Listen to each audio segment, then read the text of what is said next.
All right, we are live. Well, I guess I'm the host because this is my YouTube channel.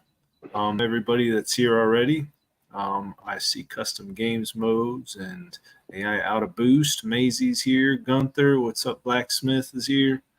And hello to all you guys. What's up, Raj and HTK? Stay high. And Kevin, how are you guys doing? How you doing, Oliver? Good. How you doing? How's it going, Oliver?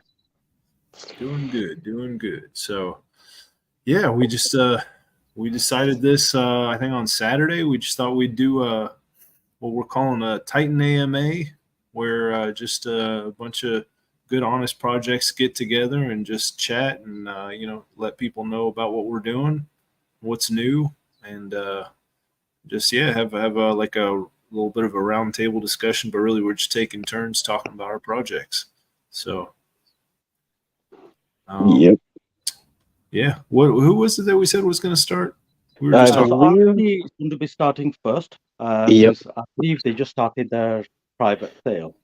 So Yeah. over to you, Tehai and HD1. Yeah, the order is going to be RSG, then U for one token, then PTC, then WarHaven end it. But yes, take it away, RSG guys. Yeah. Take it away, TK. I got it. Good. Yep, I got it. I'm here. Well, it's been a while since we talked, guys, so it's good to see all of you again, and we thank you for allowing RSG this opportunity. We're the small kid on the block. I guess tonight we're all together to talk about updates and things. The last time we talked, we were really RSG was still in the midst of early development. Since then, man, it's been rapid fire since then. I got a list of things to go down. Let me just bring it up real quick. Some updates.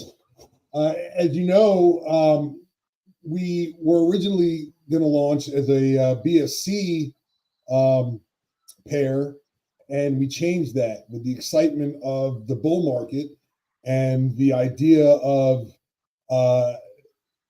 the acceleration during the bull run. That goes well with a competition token, and that's what RSG is all about. We're a competition token. So we decided to pair with Bitcoin. Bitcoin B, as a matter of fact. So everything's still on Binance, but we're paired with Bitcoin B. So you have to have a little bit of BSC in order to pay the network fee, the gas fee, but you have to have your Bitcoin B to make the main payment to buy in once we launch. Speaking of which, we're actually in the middle of pre-launch. That was a bit of news also as of Friday. We started our pre-launch. We're going to do that for 2 weeks. It'll end, what's 2 weeks? The 13th, is that right? The 17th, I'm sorry. It'll end on the 17th at 4:20 p.m. Eastern Standard Time, USA. So for those of you that are foreign, that's New York City or Washington, D.C. time that we're using. I believe we're GMT -4, if I'm not mistaken. A little more information on that. So like I said, we changed our pairing. We're in pre-launch. We even changed our token count. We were up in the millions of tokens, and we decided that we wanted things to seem a little more exclusive. We wanted things to seem a little more funny. So we decided to go with 420,000 token as our final total supply. I'm sensing a theme here. What's that? I'm sensing a theme here. You're sensing a theme, yeah. Well, like I said, we wanted to kind of stick with the humorous, popular theme these days. That everybody's making it legal. Everybody's having a little bit of fun with it. So we thought we'd have some fun with it too. Right. Yep. Let's see. What else is going on? A big supporter for us has been Raj. He's been there for us all along. We've had questions for all of you guys have, but I got a plug for each one of you. Raj has been there for us in the background, offered me a lot of personal advice with some projects that are going on. He's been there to back up RSG. So we decided that we were going to start heavily investing in WarHaven as one of our income earners. and we went ahead and we went and invested in a big bundle. So we have all those NFTs to stake and earn our Slayer tokens with. Stay High's been swing trading, trying to earn a little bit of profit in our coffers. We're looking at future profits and gains for one token, right? One and Prisma had gotten together a while back, put together some funds to put a bot together. I happened to luck in there and get us some NFTs for RSG as well. So we have a Prisma One NFT. So that's something that's backing up our income. What else we got?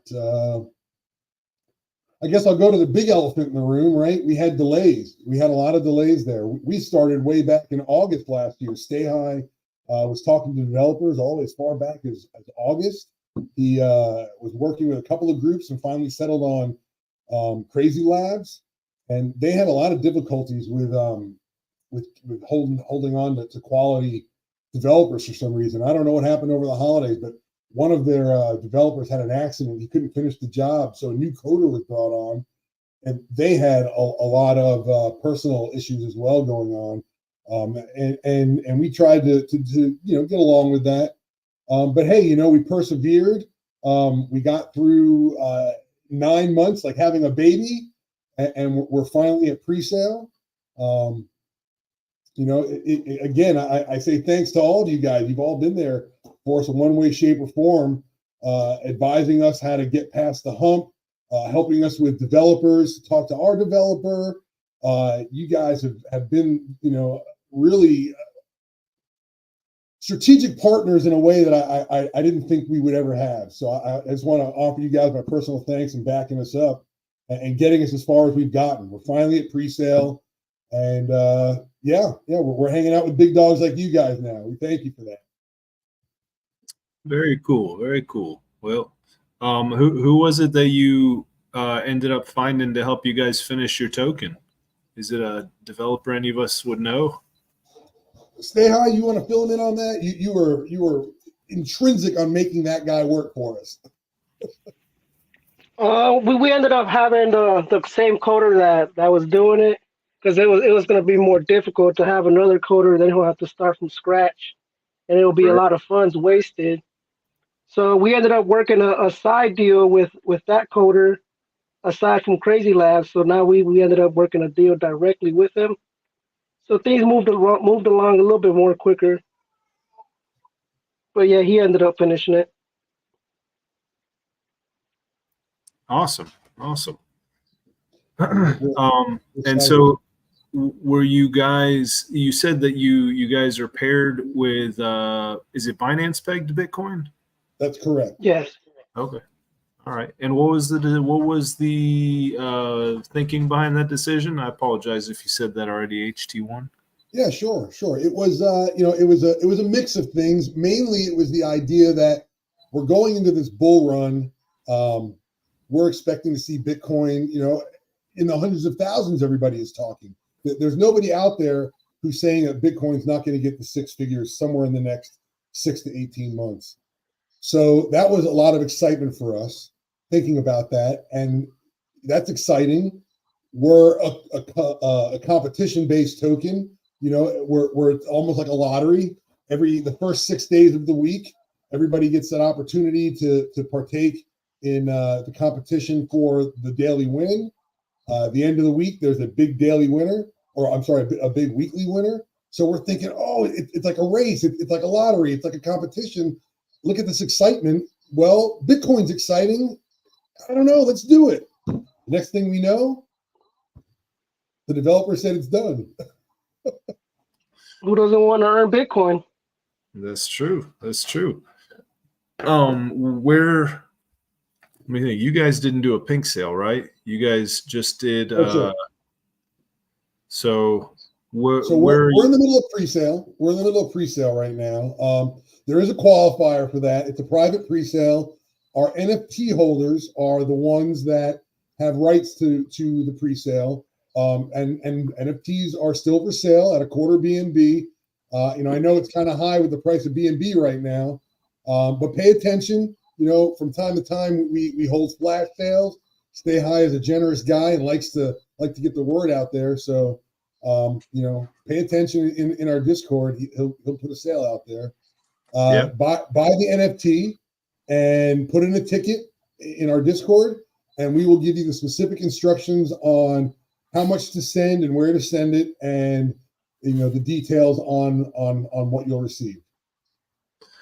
Cool. What's I like to just know the basics. What's the tokenomics for this? I know you said 420,000 tokens, Sure, which is that's really cool, low supply. What's like the taxes on this buy, sell, transfer? So our tax is 10% across the board, buy, sell, and transfer. The reason why there's a transfer tax is to help prevent the gaming of the system. Again, we want every person that uses our token to have an opportunity to become one of those daily and weekly winners, but we want it to be fair. And by implementing the transfer tax, it really incentivizes you to stick with one wallet. Make as many trades as possible with that one wallet as often as possible as your swing trading allows. So it was just really a tax game. We wanted to avoid people playing around.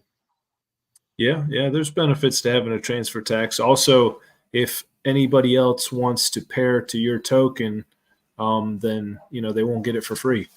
Yeah, they won't be able to bypass that tax. So, yeah. And the good thing is that at least if there is a transfer tax, but at least that'll count as an entry into the competition as well.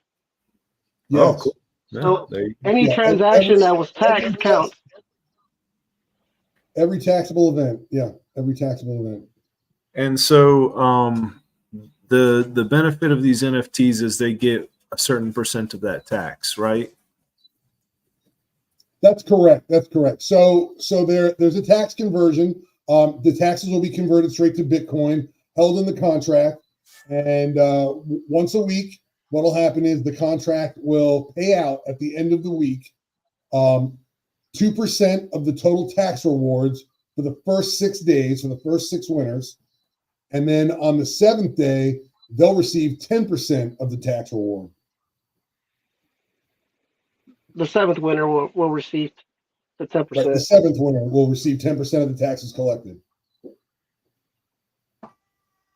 That makes sense? Hold on. So are you saying there's a winner every day? There's winner every day, but they're selected at the end of the week. Okay. So like the transactions are separated into days pretty much, and then the last winner is determined from all the weekly transactions. Right. That's the bigger winner, the one that gets 10%. I got you.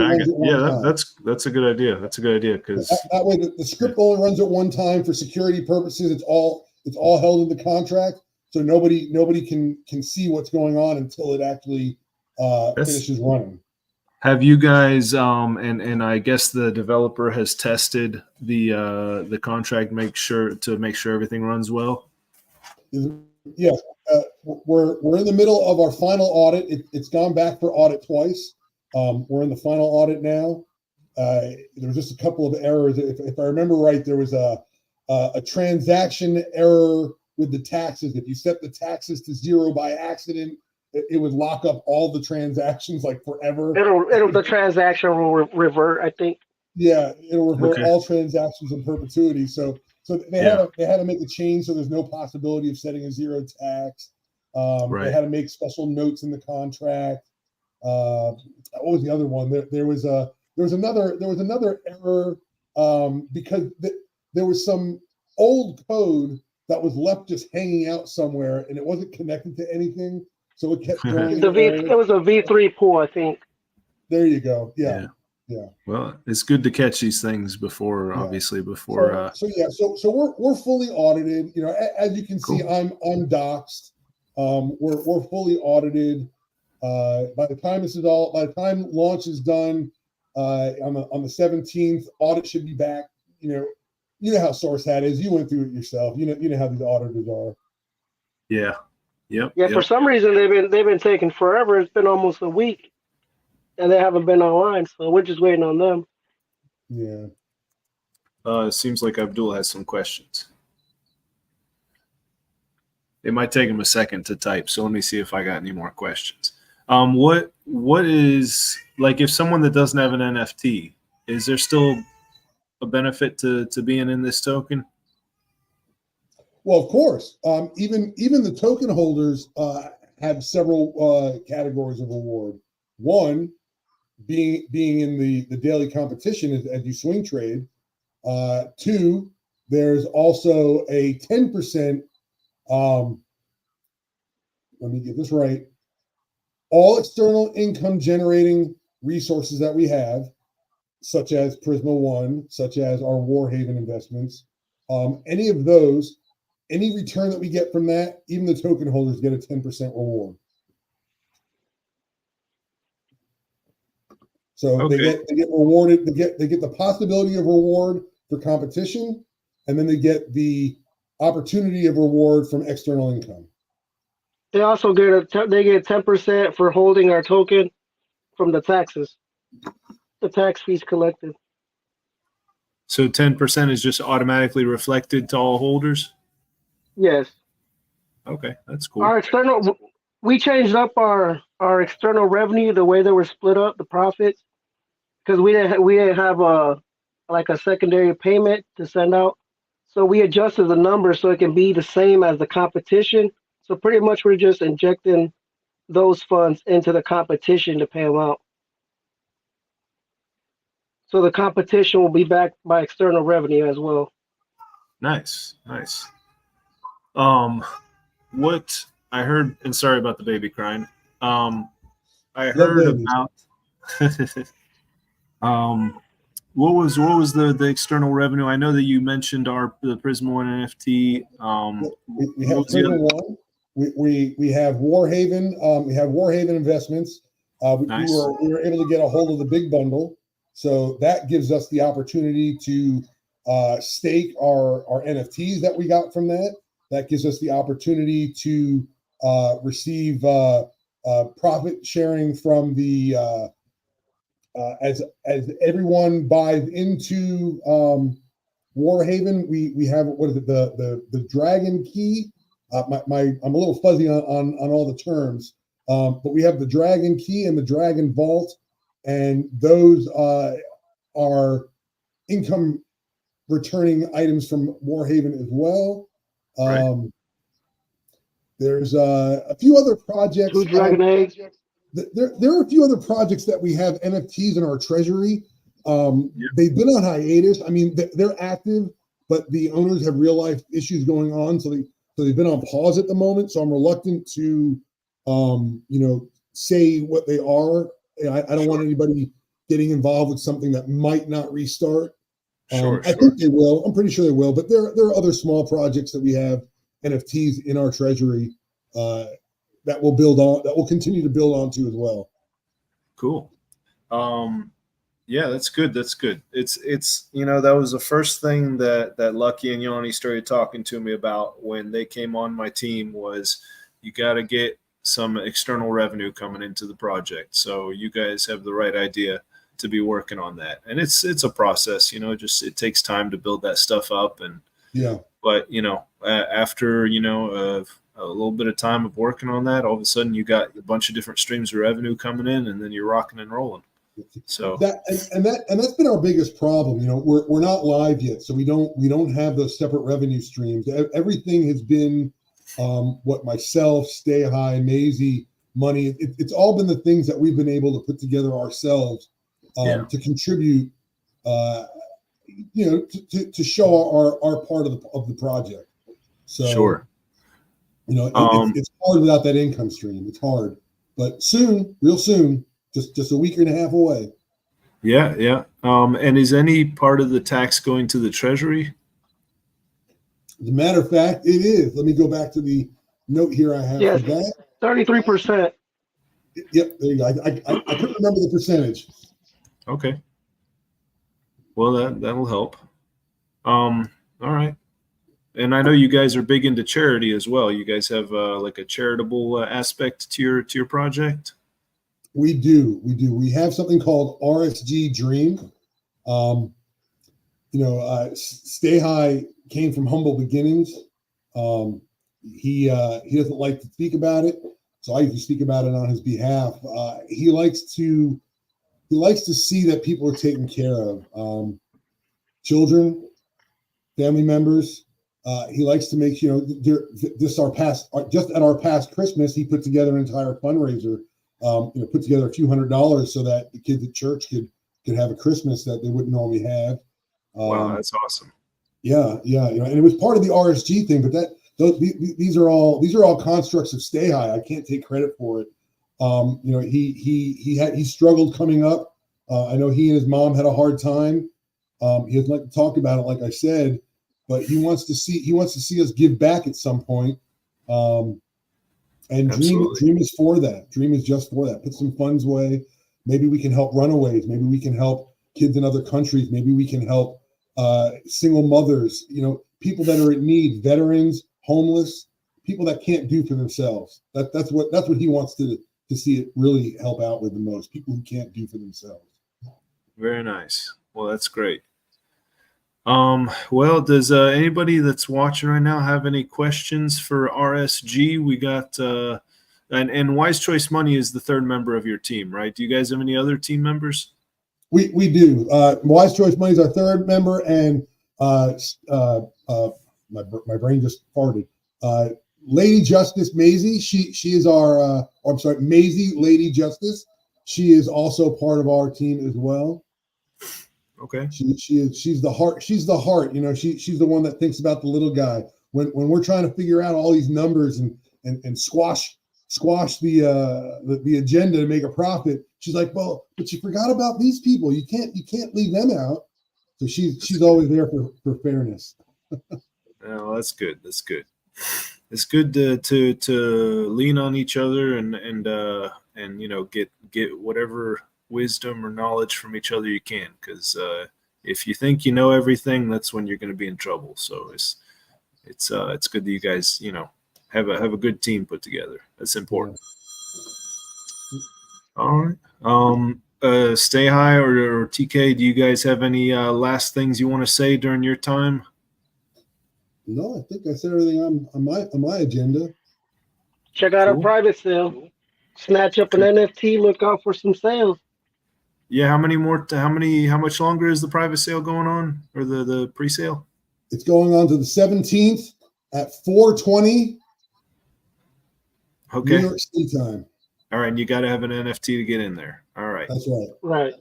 And I will, by the way, I will have the links to everybody's Discord. I think it's already in the description, but I'll double check after we're done with this. So if you guys want to check out RSG's Discord, it'll be in there. All right. Who was going to go next? Was it going to be me or was it going to be Phoenix? It was going to be you, Oliver. Okay. All right. Take it away, By the Oliver. way. Well, my name is Oliver. I'm sure everybody here knows that. But I started One Token a little over a year ago, and since then we've put out 2 and 3 token, and just recently we put out 4 token. I don't know how long ago we did that. Let me look that up real quick. I don't know how old 4 token is. It's already trading and whatnot. We had a really good first week, and since then it's slowed down a little bit, but that's typically what all of our tokens do. We have we come out the gate swinging, and then it kind of slows down for a while, and then out of nowhere it just shoots up. So let me see. We haven't had any volume in 24 hours, so it's kind of hard to find it now. Let's see, how can I get the... Just a sec. I'm going to look up. You know what? It's going to take forever to find the contract address. Anyways, 4 token, very simply, a little under a month. Thanks, Yanni. 4 token is a BNB rewards token.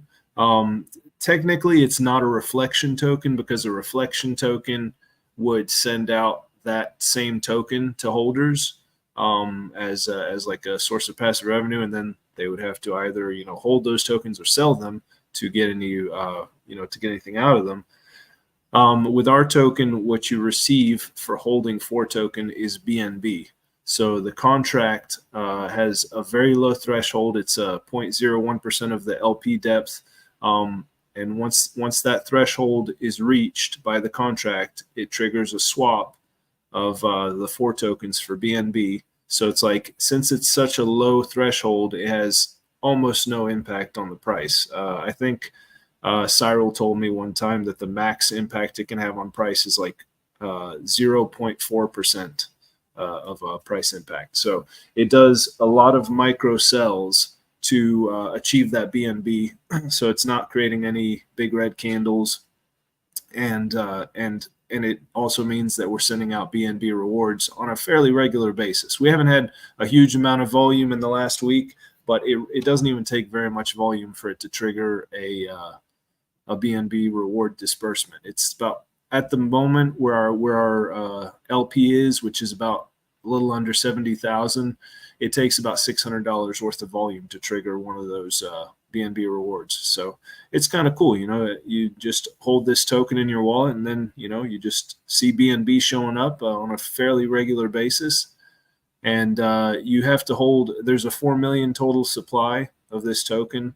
That's the total max supply. There will never be more than that. And you have to hold 1,000 tokens or more to be eligible for those rewards. So if you think about it, there might not even be that many people, with 1,000 tokens or more. So, you might be part of a, pretty small group of people getting those rewards. We've already heard of some people that, just in the first, couple of days had made over $100 in BNB. So that was pretty cool. We had, let me look up. We've already paid out just under 21 BNB, and it's been, like Yanni said, it's been just a little under a month, and we've paid out 21 BNB in rewards so far. So this thing is paying out, and as soon as we get the volume up, it's going to be rocking and rolling. We've got some plans to do that, because with a token like this, you wonder, where do those rewards come from? They come from a tax that's on buys and sells and transfers. There's a 14% tax on buys and sells, 4% tax on transfers, and 100% of those taxes are swapped over to BNB and sent out to holders. And the thing that you might be wondering is, well, with a tax that high, isn't it going to affect the volume in some way? Well, we thought of that. And we actually have a 4 token vault coming with RayFi, previously Prisma. Their new name is RayFi, Ray Finance. They're going to be launching in about a couple weeks, and they are a passive revenue project, and they get that passive revenue from several different sources. They do bot trading. They do, Yanni, help me out here.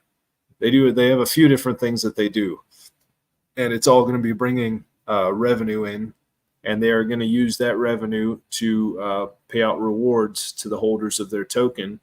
And one cool aspect that they're going to have is they're going to have these things called vaults, where if you put your RayFi token into a specific vault, then the reward you get will be whatever that specific vault is. So, if you don't put your RayFi tokens anywhere, then you get USDT or USDC. But if you put, like, say, your RayFi tokens in the BNB vault, then you would get BNB. If you put your RayFi tokens in the Bitcoin vault, then you get Bitcoin. And they're going to have a 4 token vault. So if you put your RayFi tokens into the 4 token vault, you will be paid out 4 token each month when they do their rewards payouts. And Yanni's letting me know the other things that they do for revenue is LP farming, lending, stable coin farming. So they have quite a few things that they're going to be doing, and based on the level of interest from our community, I think RayFi is going to be coming out pretty strong, and they're going to have a pretty good amount of money to be investing and getting revenue. So, anyways, with this 4 token vault, that's going to be just a big buy each month on 4 token, just pure buy pressure.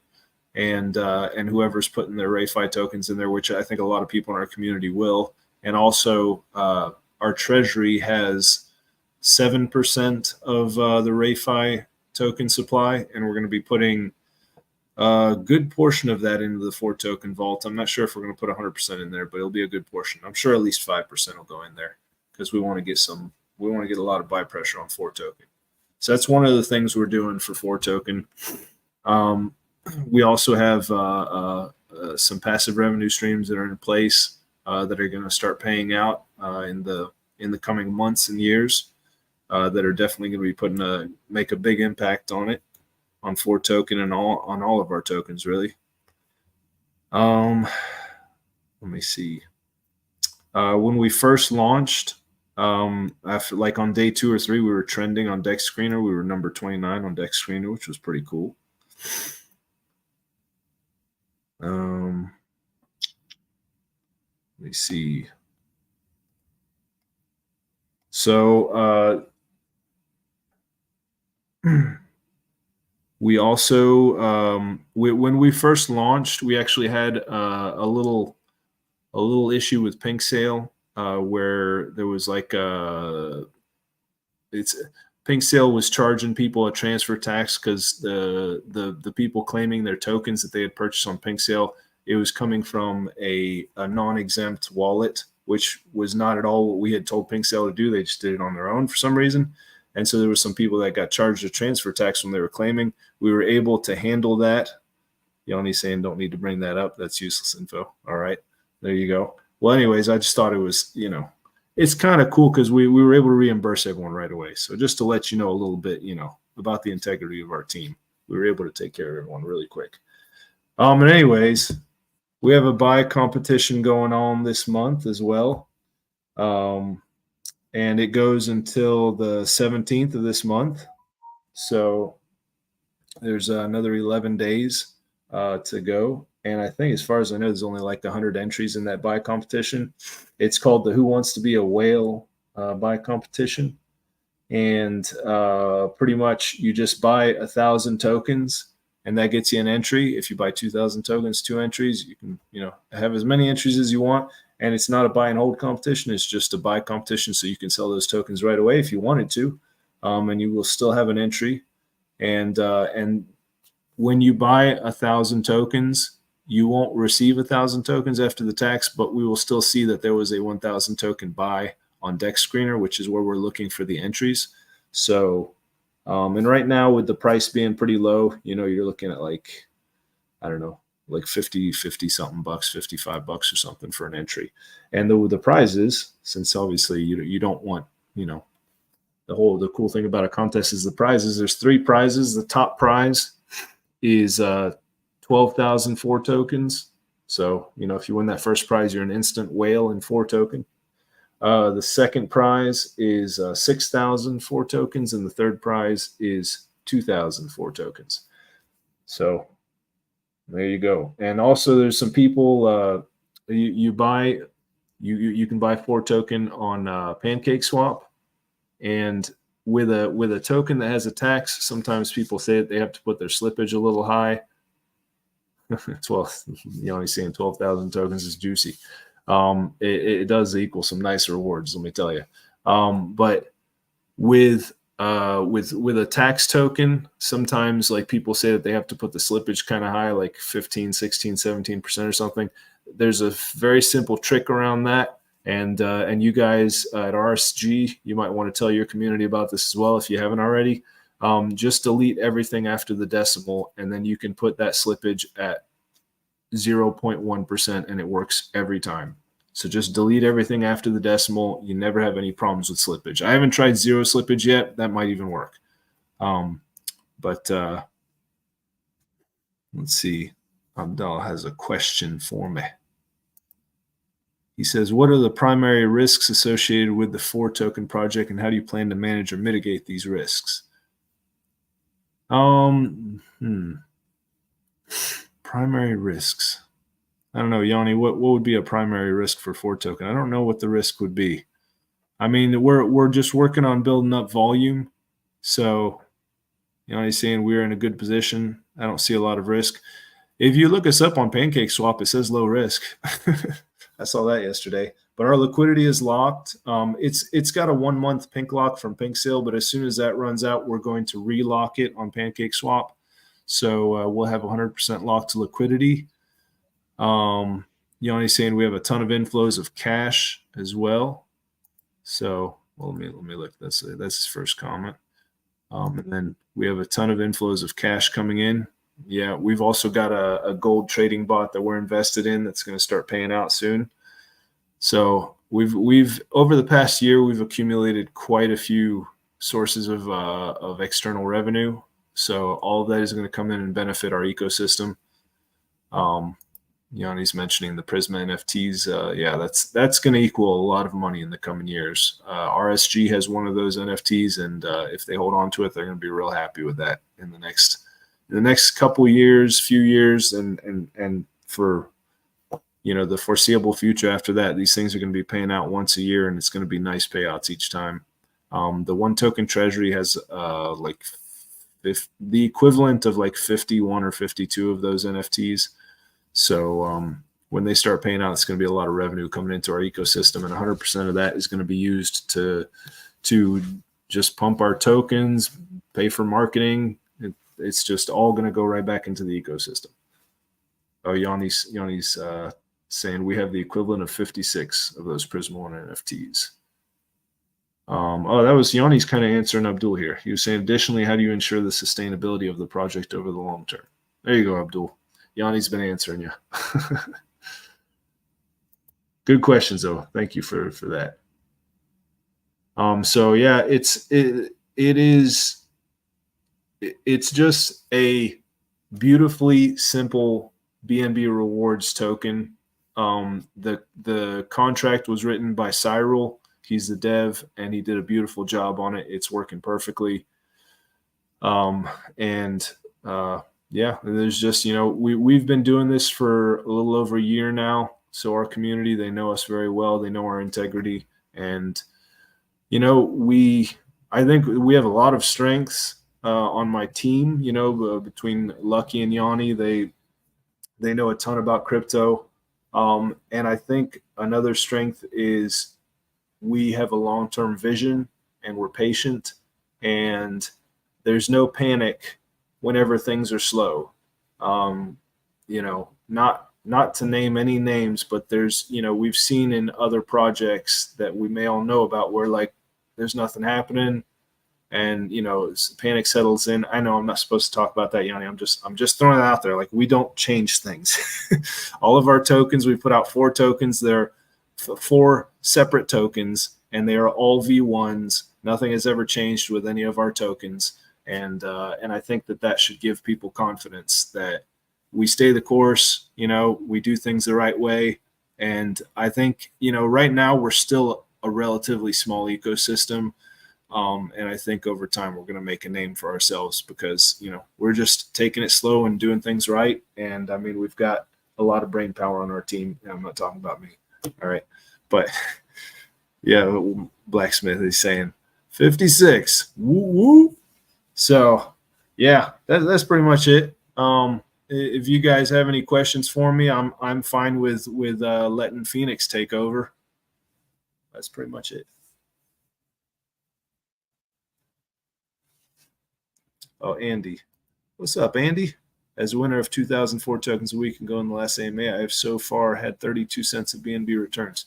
Cool, man. And we've had, pretty low volume. So, when that picks up, it'll get better. But yeah,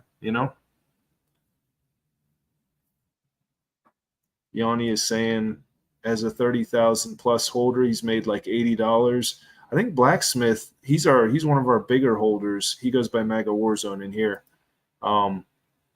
Blacksmith, how much have you made, if you don't mind saying? I think you've made like 150 or something by now.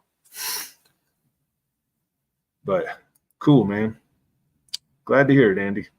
So yeah, we're just doing things the right way, and it's we're working on things. We never stop working on stuff. If there was anything more we could do, we'd do it at the moment. But we're doing a lot, and Oh, that's cool. Blacksmith says he's made over $150 already. Awesome, man. So If I may chime in there, Oliver, if you don't mind, if that's okay, Please just do. to say something, please. Hey, Yeah. guys, right. So, with projects, okay, when it comes to like, rewards being paid from volume, obviously a project cannot control the volume that is made. DeFi has changed a lot in the last 2 years from back in those DAO days, how when you used to have astronomical high APIs, people would just like, degen into or FOMO into projects. You'll see things like $100,000, $500,000 volume a month, you know. But now I believe that more and more people are becoming more educated and also more cautious about what is a good project and what is just pump and dump. Now, from my opinion, from my observation with the one token community, um, Oliver is a man that I respect his integrity and how he cares for his community's benefit. And although because of the volume, the rewards might seem low until it picks up. Okay, your one needs to look at the value proposition that they're building on the side with their NFTs and their revenue stream. So picture from a long-term perspective that when they've got all these revenue sources feeding into their ecosystem and they're using those revenue to create more volume, everybody will be receiving a lot more rewards than what they are receiving right now. So that's something to take into account, because if we just focus only on volume from strictly from new investors just coming in, then it becomes a Ponzi, you see. And Oliver, as he mentioned on the AMA, they've got things in place. So over time, as the revenue streams increases, people will start to see more and more rewards coming in. I hope you don't mind me just supporting you there, Oliver, with that information. No, I appreciate it. That's great. That's absolutely the mindset that we have. We're thinking long term here, and Yanni reminds me sometimes that like we're running this like a business, and it takes a little bit of time to grow a business, but yeah, Yanni's saying we appreciate it a lot. So, but I mean, that long term mindset is definitely what we have, and I mean, like it's even if you look at Bitcoin, 15 years is what it's taken Bitcoin to get to where it's at now. Obviously, Bitcoin is number one and it's the biggest. I'm not comparing us to that, but over time, cryptos that are run well like can just grow leaps and bounds, and especially with the revenue sources that we have in place. I mean, who knows where we'll be 2, 3, 4, 5 years from now, or even 10 years from now. Like the sky is absolutely the limit. It's, with everything that we're doing. So I appreciate you chiming in, Raj. You're welcome, brother. That's what we do. We support each other. Yeah, absolutely. Maisie is saying right now we are concentrating on launching our RSG token. Of course, we're looking at more utilities for our ecosystem that would one, benefit our members, our main token. Cool. Thank you, Maisie. All right. Well, you, Kevin or Raj, you guys want to jump into Phoenix? Yeah, so it'll be Kevin who'll be discussing regarding the Phoenix. And then once Kevin's done, I'm just going to explain a little bit about the Slayer mechanics since they're using us as Slayer as a service. Over to you, Kevin.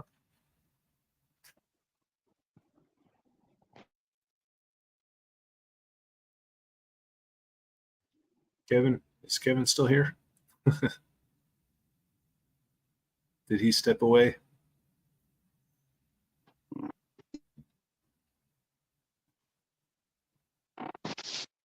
I'll try tagging in 1 second. Yep. That's cool, Andy. Yeah, what's Andy was just talking about the what do you have 30,000 of the Dragon egg. Maybe Raj can expand on that. It sounds like what he's saying is he put $30,000 into one of the WarFi bot services that they have. You know, they have NFTs at different levels. Dragon Egg is just one of the levels of NFT. Oh, right. Apparently, he put 30K in, and he's earning 1,100 a month now, or like 700 a month. Oh, I got you. Yeah. It's like WarFi. I got you. It took me a second to realize what he was talking about. I got you. Cool. Yeah, very cool, Andy. Andy is one of our Dragon Lords, so he's invested over $30,000 into our trading bots that we utilize from WarFi as a service.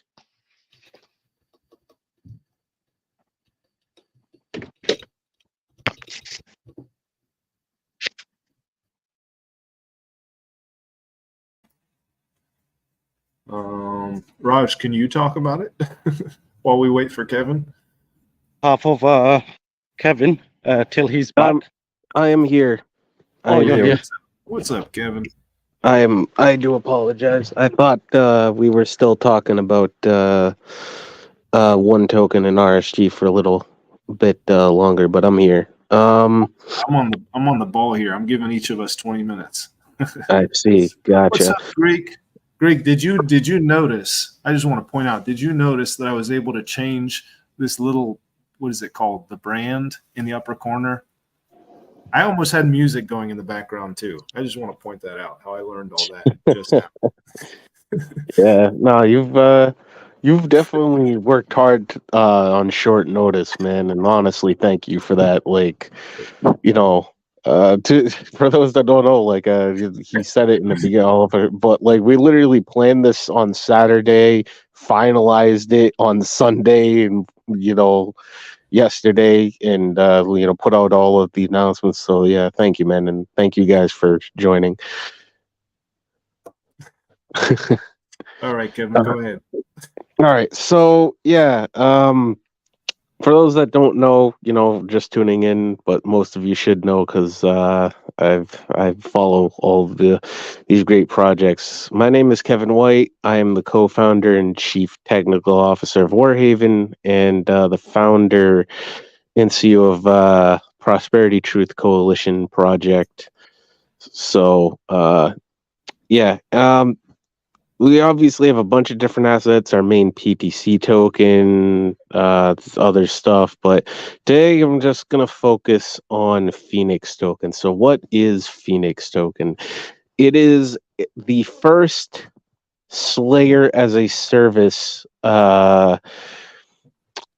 token for WarHaven that is coming out, and that was done between PTC and WarHaven, and that means it is using the same baseline mechanics as WarHaven's main Slayer token, but they're done in a different flavor, and Raj is going to go over that in just a second because he came up with the Slayer mechanics himself. Me and the team did assist him a little bit, questions here and there. I helped out with some mechanics, but ultimately the Slayer mechanics are his, so credit where it's due to him on that. And so Phoenix is just I've used the term a highly efficient variant of Slayer Heaven, and it's not that it's better than Slayer, it's that it's doing things differently than Slayer Heaven. They're both viable products, they're both good investments in my opinion, right? But like it's not one's better than the other. They just do things differently. And with that, I'm gonna let Raj talk about what that difference is. So over to you, brother. Hey guys, right. So Phoenix, as Kevin stated, it's our very first Slayer as a service, that one. Now, one of the difference between Slayer and Phoenix is I've made the Phoenix token have a unlimited price cap, unlike Slayer, where it has calamity events. And at certain price points, it goes back to the reserve price. So with Phoenix, you can see the price just keep on rising and rising with volume, of course. The price cap for the Phoenix is very, very high. It's been set like 16,384 Shadow Slayer token. Because it's backed by Shadow Slayer token, this also gives it a bit more bigger boost than Slayer's backing, which is going to turn into wrap Bitcoin from phase 2.5, because Shadow Slayer token is more like an improved version of Bitcoin that I created, where it follows wrap Bitcoin price. However, it has a in design Satoshi price appreciation mechanic. So over time, the Shadow Slayer token, it always increases faster than wrap Bitcoin. And even if wrap Bitcoin was to go down in volume, Shadow Slayer, because it's increased higher in Satoshi value, it actually reduces less in price compared to wrap Bitcoin. Now, the other thing about Phoenix also is that there's two ways you can actually buy it. You can either buy it through wrap Bitcoin, or you can buy it through utilizing the Shadow Slayer token. Buying it through the Shadow Slayer token is actually the more cheaper option, because if you buy it through wrap Bitcoin, it has to swap into Shadow Slayer token, and then the normal fee obviously applies on that. So this is more like a convenience for people who may not have any Shadow Slayer token. The good thing is we do have our bazaar system that's coming out in WarHaven, so people can always obtain Shadow Slayer token directly from the bazaar system that will be out, allowing them to purchase Phoenix token a lot more cheaper than if they were to use a wrap Bitcoin. The other thing about the volatility in Phoenix is I've created it as spike volatility. Now, for those of you who've been participating in the Slayer, you might recall in the last AMA that I had with Oliver, the price of Slayer was around $16 during the AMA, and it spiked up to, I believe, $27 or $28. And then obviously there were some people who also took advantage of that, to make some profit, and the price went down to $18. Since that AMA, the price of Slayer has gone up to $45, which is where the calamity event triggered. So it did a 45x from its initial, launch price at $1, and the price went back to its reserve price at $10. And within 2 minutes of it reaching $10, it went straight back to $33. We're currently around the $32 mark right now. With Phoenix, because there's no calamity event to bring it back to the reserve price, one can expect the Phoenix token to keep on doing spike price appreciation. So this means that during launch, which the starting price is going to be around 90 cents, I expect the price to increase to $30 to $50 within 48 hours. That's how volatile Phoenix token is basically going to be. Also, it's also a good way of accumulating a large amount of Shadow Slayer token. Since it's backed by Shadow Slayer token, one can basically try to get in cheap, and when it's gone to a very, very high price, one can sell it and they will receive back Shadow Slayer token, which I know a lot of people are accumulating them for the Shadow Slayer staking in the WarHaven side that's coming out in the future. And some are also accumulating it to obtain the discount NFTs that we have in the Slayer ecosystem.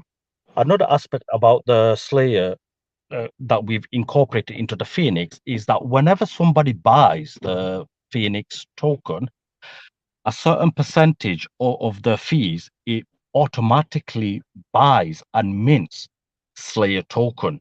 So even if there was no volume on the Slayer Heaven token side, because of the volume on the Phoenix side, it will automatically be minting a Slayer token, which will make the Slayer token appreciate in value. All of those tokens that are being minted will actually go back to PTC Treasury, which means they get to accumulate more Slayer token and they have more revenue to use as they feel please. So those are some of the key differences. Over to you, Kevin. Thank you, Raj. Just to talk real quick about the auto system. So that was something I came up with. Raj did help me out with fine tuning the tax on it, because obviously Slayer token, Phoenix, and all of these like Slayer type tokens, obviously they're very complex. And really to give you guys an idea mentally, without giving away too much secret sauce, but to give you an idea of why it's complex, right? All these tokens that you, for the most part, they use LP systems on, or even if they DAP, done system with the contract, right? They're still using an system. And that's not terrible, right? But it has flaws, which Raj has talked about in past AMAs. The main one is that it uses price per transaction. If you sell 1,000 tokens for X amount of money, right? That's it, price per transaction, and then the LP is affected accordingly. With Slayer tokens, it doesn't do price per transaction. It does price per token per transaction. So if you sell tokens, it DS along coded price ranges by whatever the price per token range is, and this thing on the side, and that really is why the system works the way it does. And for those that are in WarHaven, and even those that are in PTC that are also in WarHaven, you guys already know this. You've been around for many, many months, so you know this. But for those that are new, that's kind of the gist. There is a little bit more to it than that. I'm way oversimplifying it, but I wanted to give you that kind of vague mental image in your head so you know what to expect should you choose to get involved in any of this. Right. The other thing I really wanted to go over that is a main difference for Phoenix and Slayer is overburn.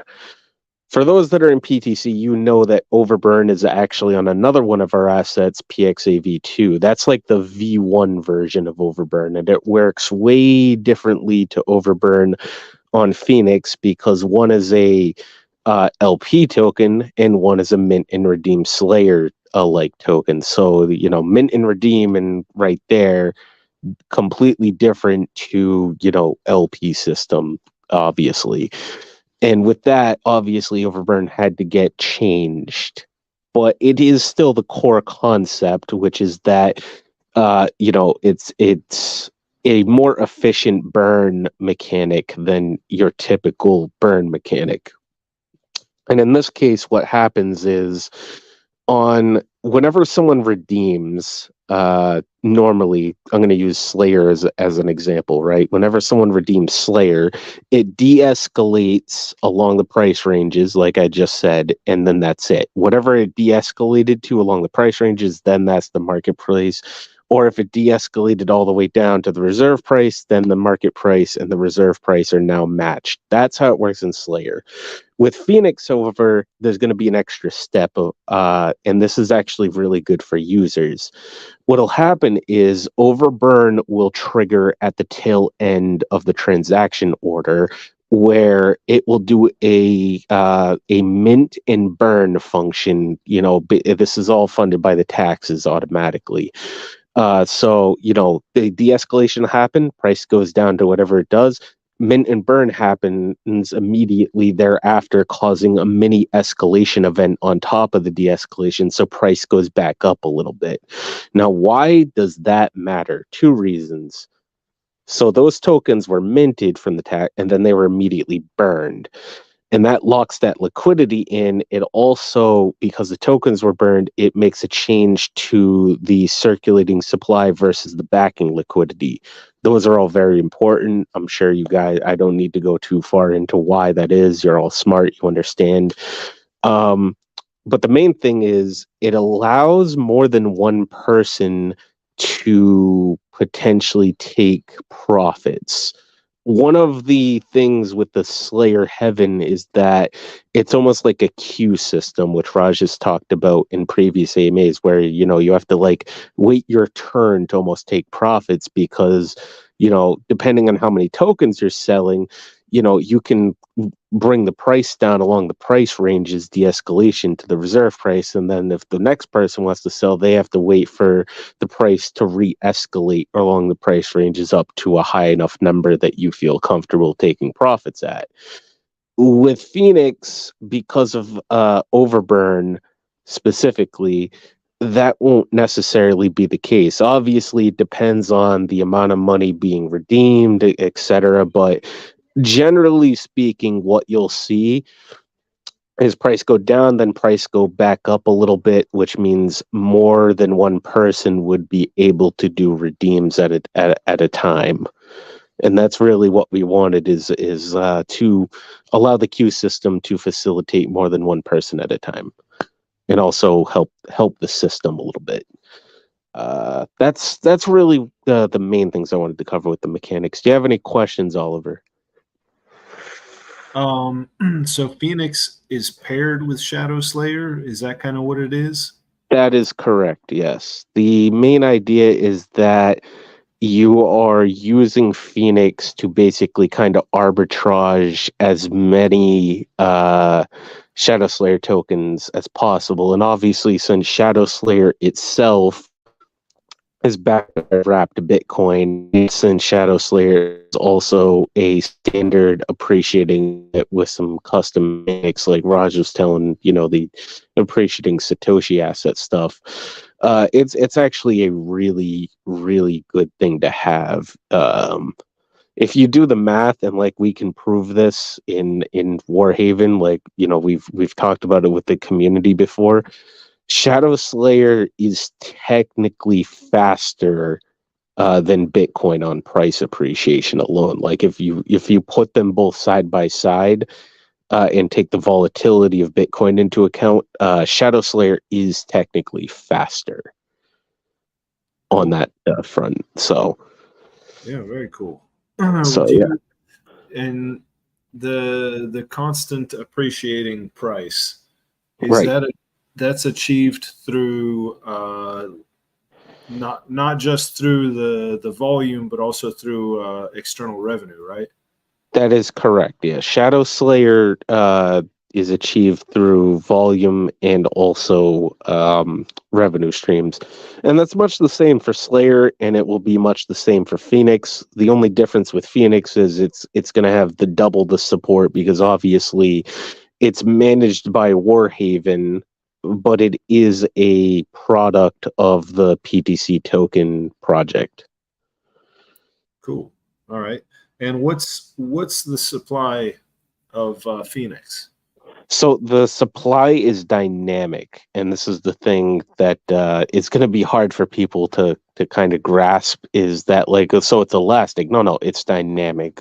An elastic supply would be something like, the rebasing tokens of old, where they, go really high and then they have burns, so they can go down, but they're like that stuff.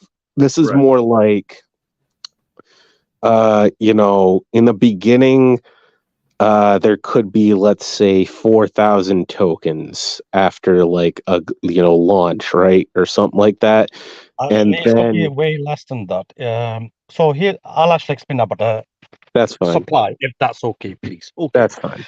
So when the Phoenix token launches, there's going to be some allocation of tokens that are going to be bought by WarHaven.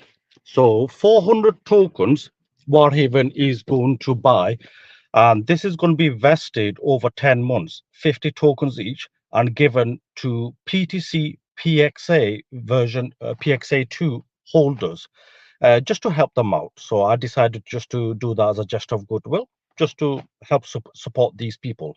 So for the next, 10 months, it's just going to be given out those 400 tokens to each one of them based on their allocation of PXA version 2 that they hold. WarHaven is also going to buy up a substantial amount of Phoenix token in the beginning. This is going to be kept for long term for the treasury. So I'm going to wait until the value of that is in the six-figure range, like something around $120,000 to $200,000 range and everything. And then they are going to be sold very, very slowly over time.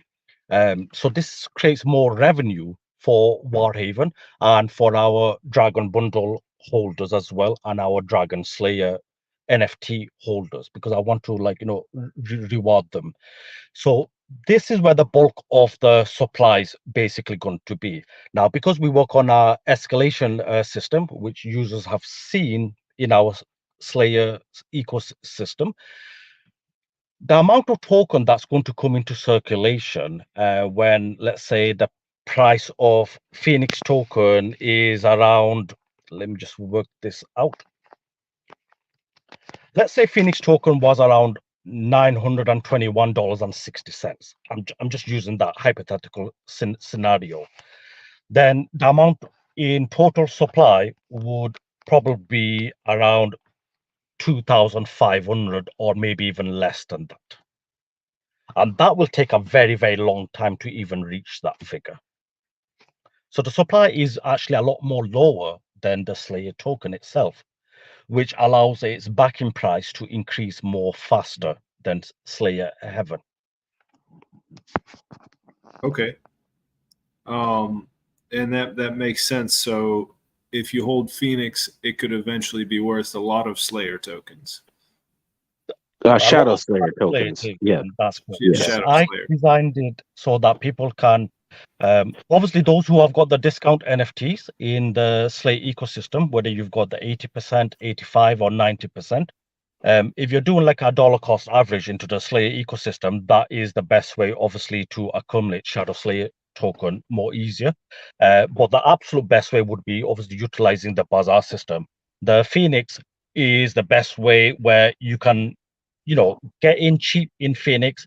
When the price spikes up very, very high, you can sell Phoenix to get Shadow Slayer token. So it's like buy low and sell high to accumulate more. So but obviously everybody's going to be competing with each other, of course, at what price should one sell it for. But Yep. I have designed Phoenix like I said the other day, Slayer went to 45x before the Calamity event happened, of course, which brought it back to its reserve price, and it's currently at like $32 right now. Phoenix with no Calamity event, expect the price appreciation to be more crazier, more spike kind of way. So you can actually technically see Phoenix reaching the $100 mark or maybe even the $200 mark a lot more quicker than even the Slayer token. Yep. What's the launch price of Phoenix going to be? So the launch price of Phoenix is, go ahead. Since it's all based on Bitcoin price, of course, wrap Bitcoin price, everything's done in Satoshi value. So it all depends on where Bitcoin is. But I've estimated it'll be around approximately 90 cents. I am trying to see with the dev if we can lower the range a little bit more. So if that is the case, then the launch price will actually be around 45 cents to 50 cents. But it will be under. In either case, it'll be under $1 at the start. But for the sake of making sure everybody is fully informed, you have to understand that the ranges were programmed to double, right? So, like each range that is triggered from escalation causes a doubling in the next range. That's a little bit different from the way the ranges work in Phoenix. So, it's obviously it will cause the price to do the spikes he was talking about just a minute ago, quite differently from what you're used to with Heaven. Obviously the de-escalation is a little bit further than the escalation because it has to mathematically for the system to work correctly. But this is why Raj was just saying that, like, don't be surprised if you see the price, depending on volume, of course, go up really fast, really crazy. But it could also go down just as quickly, like somebody, I surmise whoever is the first to buy right on that first starting range, after everyone else buys, that first guy is probably gonna be like, yeah, boy, he's gonna see the price at between $50 and $100, and he's gonna be like, happy days for me, and he's gonna sell. And this is where I'm gonna tell you guys the same advice that we give everyone in WarHaven: don't treat this like an LP token. Do not sell your bag all at once. Because if you sell your bag all at once, what's going to happen is, let's say the price is at $80 and you sell, like half your bag or even less potentially will send the price all the way back down, price per token in the transaction, to whatever the reserve price is or something, or close to, obviously. I'm guesstimating here on the fly. And then obviously you won't make as much average than if you had done the other way, which is the recommended way, which is sell a couple tokens at a time, right? If you bought in at an average price of, let's say, $3.50, you were the first one in, obviously, so take the price range into account, and you see the price spike to $80, sell like 5 tokens and then wait. Obviously you'll send the price back down. Wait, let the price go up again. Maybe you don't sell again until the price is at $100. Sell a couple tokens, have some self-control. You'll make a lot more money in the long run doing that than treating this like an LP token and selling your bag all at once. Something I You'll want only to just chime in there, Kevin, if that's Yeah, okay. that's fine. I actually made some recent improvements to the Phoenix. As everybody knows in the Discord, I always like to improve on things. Phoenix has been designed in a way, unlike Slayer Heaven, where for the price to go back to the reserve just from selling, it's going to be very, very difficult, just so you know. So because of those new changes, which I only just did recently, 2 days ago, if somebody bought in at launch and they want to sell all their bag all at once, feel free to do so. You're not going to send it back to reserve. I can guarantee you that. It's impossible to send it. You will literally need every single person who has bought the token, to sell all at once in order for it to touch the reserve price. So this is why I stated that Phoenix basically appreciates more faster than Slayer. Now, some might be thinking, hang on, okay, if Phoenix is like that overpowered, like, it keeps on appreciating faster, then what's the point of Slayer Heaven then? Okay.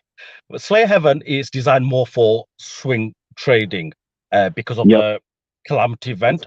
It allows a person where they can buy in at high price, and then when the calamity event triggers, it allows a person to buy in at a low price, which reduces their average buy-in price. So for the longer term, they can make more bigger money, as the price of Slayer eventually reaches each new price bracket. While Phoenix is more designed for getting spike profits.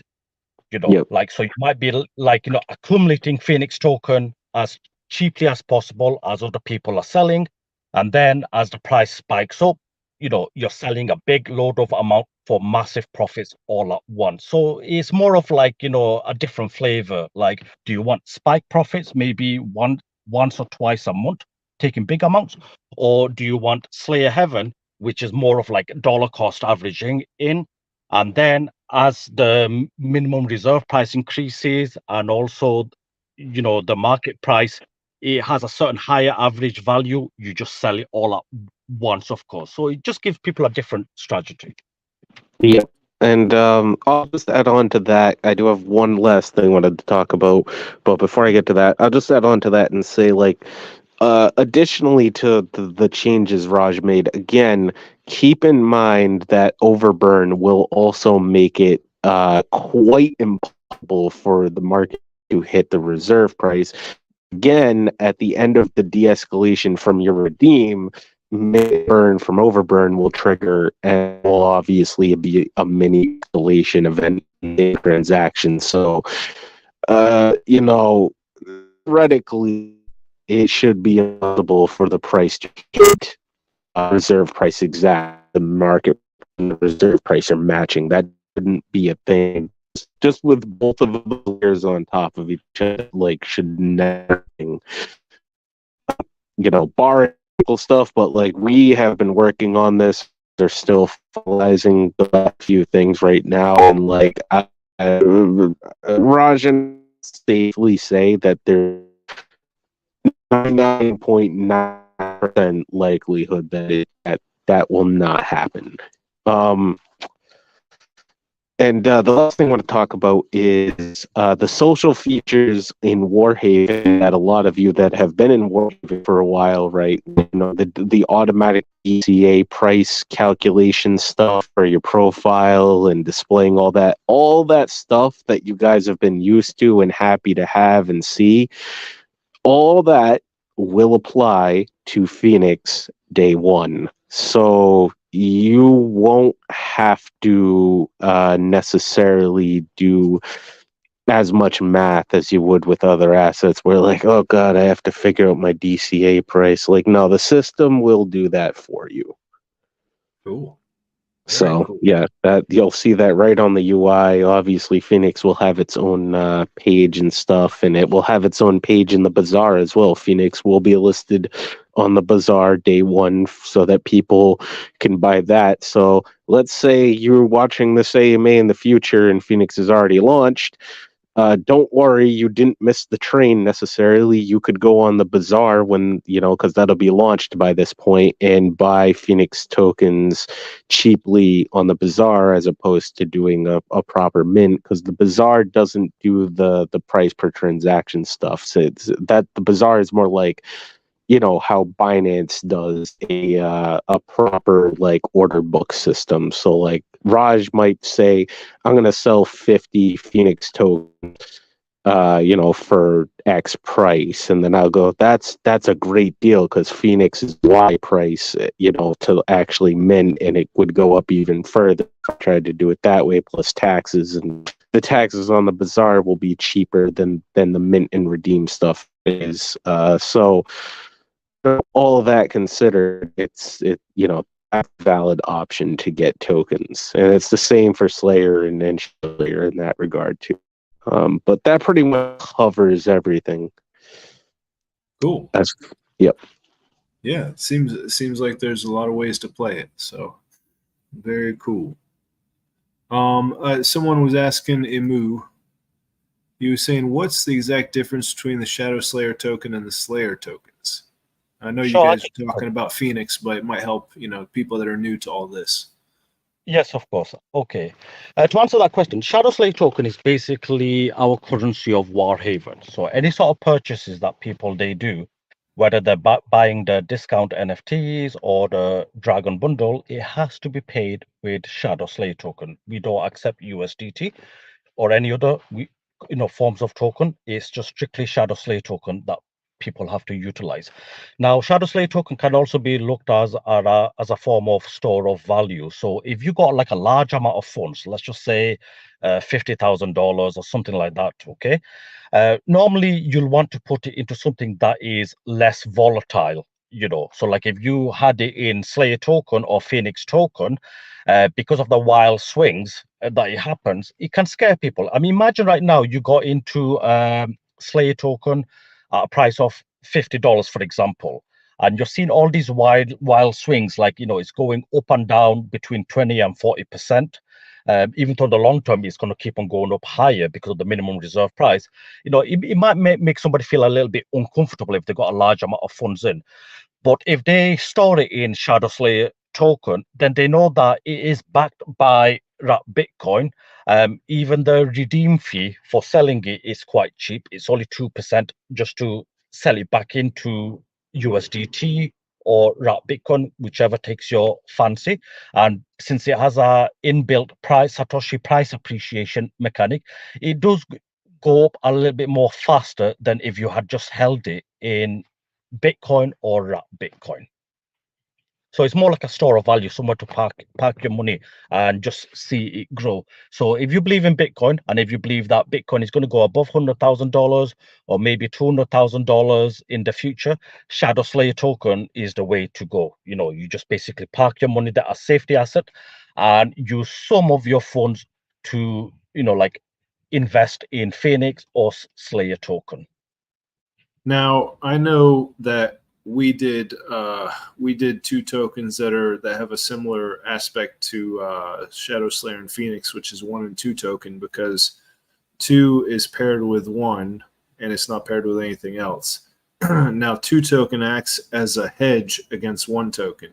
If you had just parked your your one tokens in two from like the time that we launched until now, you would have seen like a 5x increase of the number of one tokens that you now have. And that number of one tokens that two is worth is going to go up in the future as well.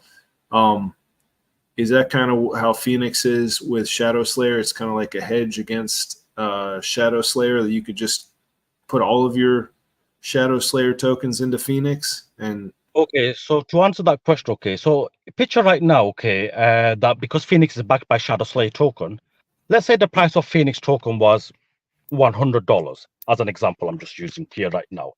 Now, let's say nobody ever bought Phoenix token anymore, and nobody ever sold Phoenix token anymore. It just stayed at that $100 USDT value. You know, $100 it just stayed at. Now, because it's backed by Shadow Slayer token, let's say Bitcoin in the next 1 year or 2 year, it did a 2x from where it is right now. That value of Phoenix is going to go from $100 to $2 because it's backed by Shadow Slayer, which is already backed by Bitcoin. You know, that Bitcoin is backed by. So this helps it increase in value. So as Bitcoin goes up, it's like a multiplier. So if Bitcoin goes up by 50%, then whatever USDT worth of value Phoenix is, it goes up by that much. So if Bitcoin did a 5x, then you'll have a multiplier of 5x on the. okay, I gotcha. So it's with the dynamic supply, it's not like the more people that swap their Shadow Slayer for Phoenix, like Phoenix becomes worth more Shadow Slayer tokens, or does that happen? So if somebody bought Phoenix, while say the price of it is more lower, and then when you're selling it at a higher price, you'll end up getting more Shadow Slayer token because you're selling it at a higher value. So if you bought Phoenix at say $10, and then let's say you sold it at $50, you sold it. And if we were to use, like, let's say Phoenix, let's say Shadow Slayer token was worth $3.60 when you bought it at $10, and let's say it's still worth $3.60 when you sold it at $50. You've now got more Shadow Slayer token than you actually had, in the beginning, not counting fees, of course, just to keep it simple, for this example. So it's more of like a swing trading opportunity where, you buy, you might use, let's say, 5 Shadow Slayer token to buy Phoenix. And then when the price of Phoenix is more higher and you sell it, instead of getting 5 Shadow Slayer token, you've now basically got 15 or 20 Shadow Slayer token back. Okay, very cool. Well, let me see. I think we got all the questions. No Exit is working on figuring out how to buy. No Exit, I'm sure you're in their Discord already. So just ask questions. I'm sure Kevin or Raj will reach out to you, or someone in there will help you out. I'm going to have all of the Discord links in the description. And if you guys want to give me your websites, if you have any, I can add that to the description as well. But otherwise, it's been a pleasure talking to you guys, and thank you everybody who's been here throughout this entire almost hour and a half so far. If you guys have any last words before we end this? Yes, I actually do have one last word, but I'll let HT1 first go. Okay, sorry about that. Yeah, I was just going to say thanks for letting me be here tonight, guys.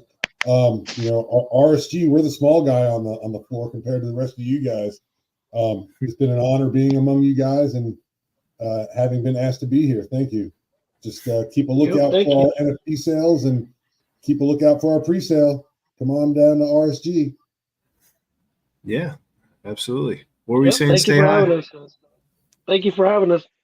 All right, yeah, sure thing, man. Raj, if you want to go ahead. Yes, of course. Right, guys. So I want to do a little competition. for the people who managed to attend the AMA. So thank you guys, and make sure you like and subscribe to Oliver's channel as well, just to support him if you don't mind. Thank you. Okay, right. So guys, get ready for the competition. There's going to be 5 winners. Each of you who win will receive 1 Shadow Slayer token each. Okay. So what I want you to do is go to the newcomers channel in WarHaven Discord. Okay. And I want you, the first 5 people who write down at what price did Calamity event trigger, you will win 1 Shadow Slayer token each. Go. Good Oh, luck. Good luck, everyone. While he's doing that, I wanted to say my last piece. Shout out to the underdogs here, which is RSG. Stay high, HT1, and Money, who is also a team member, is not here. Like, I've known these guys for almost a year, I want to say now. I knew them when they were just investors that came to PTC after the Seifu rug from Brian Legend, and they had to pick up the pieces from that. And, they wanted to do a project, and, myself and Raj, and I know you and Lucky, and Yanni from One Token, you guys also encouraged them to start their own project, and they've really come a long way. They are definitely all good guys. They definitely mean well. They definitely have good heads on their shoulders. They know about mechanics, right? And they're really doing everything correctly, and that's rare in this space, so definitely I would say, at the very least, if you're curious, go at least have a look. Go take a look at what RSG is doing. Thanks, Kevin. That's a good Appreciate the kind words. Yeah, thanks, Yep. Kevin. I really appreciate that. Yeah, and they listen. That's very important. they Oh yeah, unlike they- some people who I can't help it. I just had to throw that in there. All right. oh Well, man. well, thank you guys for being here. It was a pleasure talking to you guys, and until next time. See ya.